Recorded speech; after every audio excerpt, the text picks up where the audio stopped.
और बहुत बहुत स्वागत करते हैं क्लिक टुडे के आज के इस वीडियो में हम बात करने वाले हैं एनएसपी के बारे में, नेशनल स्कॉलरशिप पोर्टल के बारे में। प्रीवियस वीडियो में हमने डिस्कस किया था कि एलिजिबल कैसे होते हैं स्टूडेंट, आपको क्या क्या करना रहेगा, ये सारी चीजें हमने बनाई थी वीडियो में और बताई भी थी।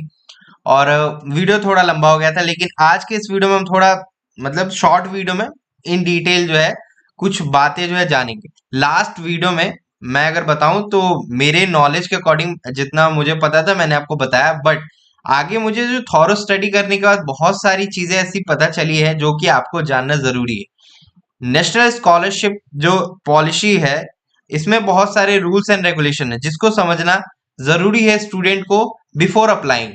अभी के स्टूडेंट सोच रहे हैं कि 2024 में जो नेशनल स्कॉलरशिप पोर्टल ओपन होने वाला है इसमें सभी को ये मिल जाएगा, तो ऐसा नहीं है। मैंने पिछले वीडियो में बताया था कि कितना इनकम आपके गार्जियन का होना चाहिए और आप किस कैटेगरी में आते हैं तो आपको जो है ये मिल पाता है, किस कैटेगरी में आप अप्लाई करते हैं जिसमें कि आपको ये स्कॉलरशिप मिल पाता है और किसको नहीं मिल पाता है, ये सारी जानकारी हमने दी थी।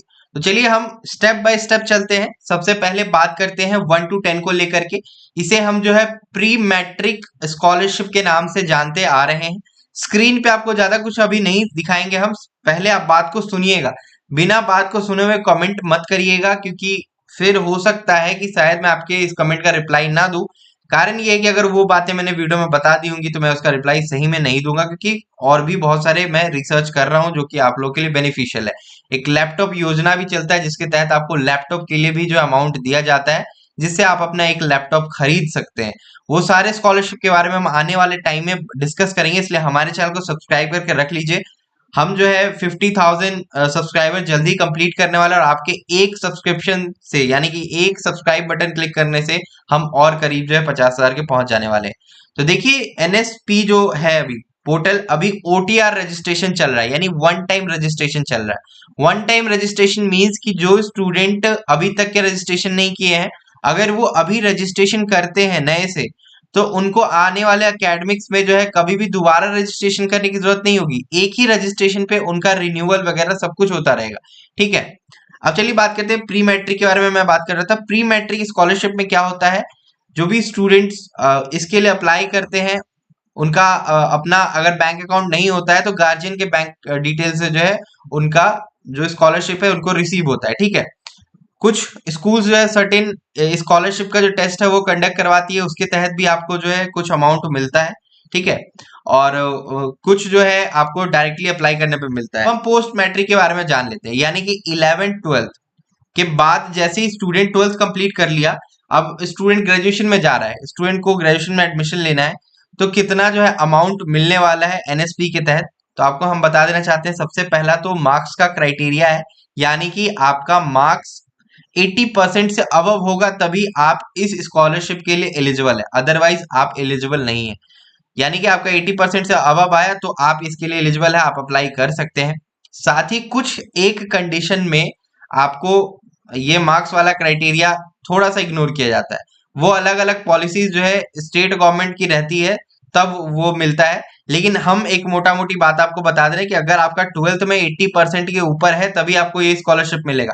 एक और चीज, स्टूडेंट लगातार कमेंट कर रहे थे कि सर ये बता दो कि हम तो अभी सेकेंड ईयर में आ चुके हैं, अपने फर्स्ट सेमेस्टर सेकेंड सेमेस्टर को कंप्लीट कर लिया, क्या सेकेंड ईयर में इस स्कॉलरशिप को अप्लाई कर सकते हैं?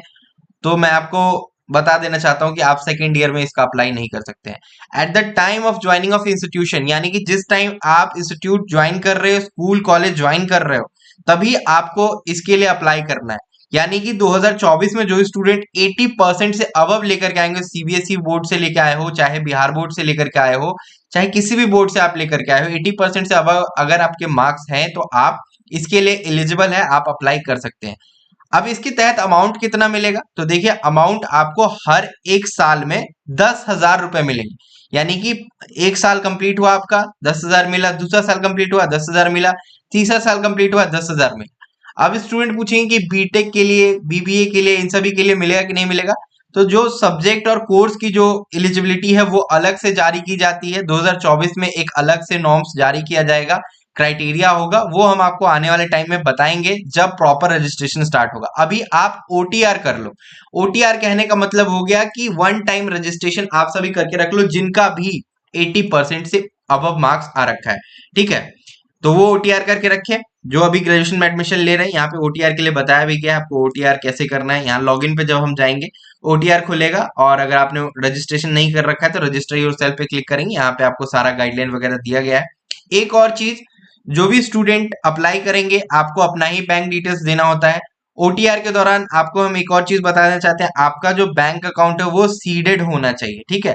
बैंक सीडिंग आपका होना चाहिए। जो भी अकाउंट आप आने वाले टाइम में देंगे अप्लाई करने टाइम, वो अकाउंट जो है बैंक से सीडेड होना चाहिए। यूआईडीआई के वेबसाइट से जो है लिंक होना चाहिए। बैंक सीडिंग कैसे चेक करना है, तो आप जो है नॉर्मली क्लिक टुडे सर्च करिएगा, ठीक है, या क्लिक टुडे डीबीटी आप डायरेक्टली सर्च करिएगा, ठीक है। ये जब आप सर्च करेंगे तो हमारा जो है ऑफिशियल पोस्ट खुल करके डीबीटी बैंक स्टेटस, यहाँ पे आप नीचे आएंगे स्क्रॉल करके, तो यहाँ पे आपको लिंक दिखाई दे जाएगा। यहाँ से आप चेक कर सकते हैं, क्लिक हियर पे जाएंगे, यहाँ से आप बैंक सीडिंग स्टेटस चेक कर सकते हैं कि आपका जो बैंक देने जा रहे हैं क्या वो सीडेड है या नहीं। यहाँ लॉगिन पे जाकर के अपना आधार नंबर वगैरह डालेंगे, आधार नंबर डालेंगे और कैप्चा कोड डालेंगे, लॉगिन विद ओटीपी करेंगे, तो जो आधार से लिंक मोबाइल नंबर है उसके ऊपर ओटीपी जाएगा और लॉगिन कर जाएंगे। लॉगिन करने के बाद जो है आपको कैसा ऑप्शन रहेगा हम आपको बताया था। जैसे लॉगिन करिएगा नीचे आप स्क्रॉल करके आइएगा, यहाँ पे दिख रहा है बैंक सीडिंग स्टेटस, जैसे ही आप क्लिक करिएगा ना आपका दिखाई दे जाएगा कि कौन सा बैंक जो है लिंक हो रखा है, ठीक है। कुछ इस प्रकार से दिखाई देगा, check Aadhaar bank seeding status, congratulation your Aadhaar bank mapping has been done. जो भी बैंक रहेगा लिंक्ड वो दिखाई देगा, बैंक सीडिंग डेट दिखाई देगा, कौन सा बैंक लिंक है ये दिखाई देगा। यहाँ पे आप देख रहे होंगे, ये आपको दिखाई दे रहा होगा। तो ये रहा। अगर आपका नहीं रहेगा सीडेड तो आप बैंक ब्रांच में अपने जाएंगे, वहां पे एक एप्लीकेशन फॉर्म मिलेगा एनपीसीआई का, और वहां पे भरेंगे और अपने सर्विस मैनेजर से बात करेंगे और उनको बोलेंगे बैंक सीडिंग करने के लिए, वो बैंक सीडिंग आपका करके दे देंगे। तो कुछ इस प्रकार से आप जो चेक कर सकते हैं हमारे वेबसाइट से आकर के, ठीक है। ये हो गया। तो बैंक सीडिंग होना जरूरी है, तभी जो आपके अकाउंट में जो अमाउंट जाएगा। और ओटीआर कर लीजिए वो सारे स्टूडेंट जिनका 80% से मार्क्स अबव है। अब हम यूजी की तो बात कर लिए कि हर साल 10,000 रुपए मिलेगा। पीजी में आ जाते हैं, पोस्ट ग्रेजुएशन में।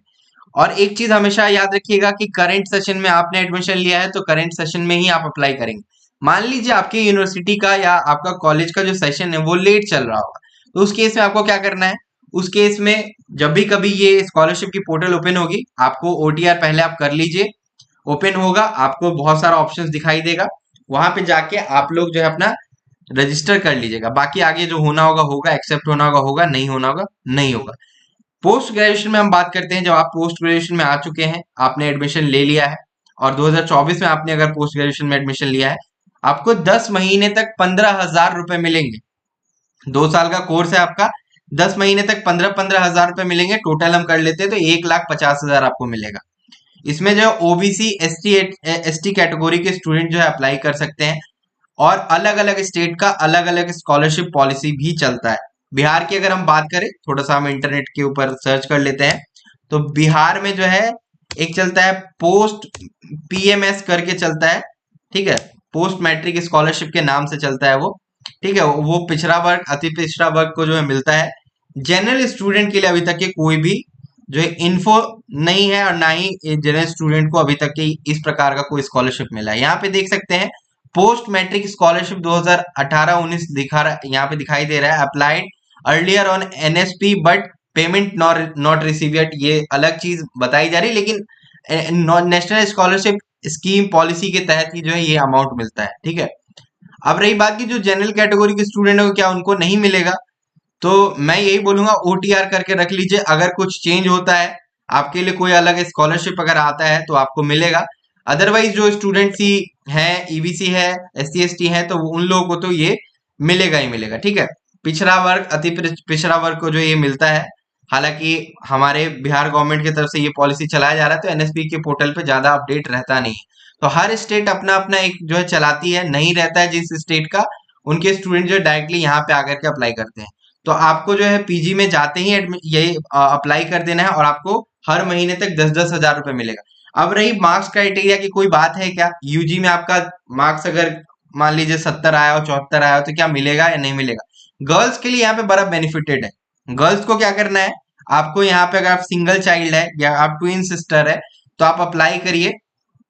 आपका पहले ही जो है फॉर्म एक्सेप्ट किया जाएगा और इसके ऊपर ध्यान ध्यान जो है दिया जाएगा, और क्या होता है कि आपका मार्क्स का क्राइटेरिया वहां पे खत्म हो जाता है। अगर आप सिंगल चाइल्ड है तो मार्क्स के बेसिस पे नहीं सिलेक्ट किया जाता है। पीजी में क्या होता है कि 30% सीट जो है गर्ल्स कैंडिडेट के लिए रिजर्व होता है, बाकी बचे हुए सीट्स के ऊपर जो है मेल कैंडिडेट यानी जो बॉयज होते हैं उनका सिलेक्शन होता है, और उसके बेसिस पे हर महीने तक 15-15 हजार रुपए मिलते हैं। तो ये हो गया पीजी तक की कहानी। इसके बाद भी अगर आपको डाउट हो तो नीचे कमेंट करके पूछ लीजिएगा। अब बात करते हैं जनरल कैटेगरी वालों को लेकर के। अगर आप जनरल कैटेगरी से आते हैं तो आपके पास ईडब्ल्यूएस की सर्टिफिकेट होनी चाहिए। ईडब्ल्यूएस की सर्टिफिकेट अगर आपके पास होगी तो आपको उसमें इनकम सर्टिफिकेट लगाना पड़ता है, आपको भी मालूम है।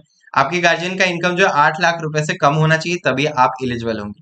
1 to 10th के लिए और 11 to 12th के लिए आपको जो है 2.5 लाख से कम इनकम होना चाहिए। 2.5 लाख तक का जो चलता है, 2.5 लाख तक का अगर आपके गार्जियन का इनकम है तो आप इसके लिए एलिजिबल होते हैं, अदरवाइज एलिजिबल नहीं होते हैं।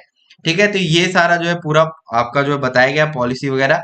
आगे और भी अपडेट आएगा। मैं सभी को कह रहा हूँ ओटीआर करके रख लीजिए, चाहे आप जनरल कैटेगरी से हो, ओबीसी से हो, एससी एसटी से हो, आप ओटीआर एक बार करके रख लीजिए। जैसे ही पोर्टल इनेबल होगा बाकी इंफॉर्मेशन इसके ऊपर आने शुरू हो जाएंगे कि कैसे आपको अप्लाई करना है, क्या क्या चीजें जो है आपको होने वाली रहेंगी, क्योंकि पोर्टल अभी भी ये रनिंग मोड पे है, अभी ये बन ही रहा है।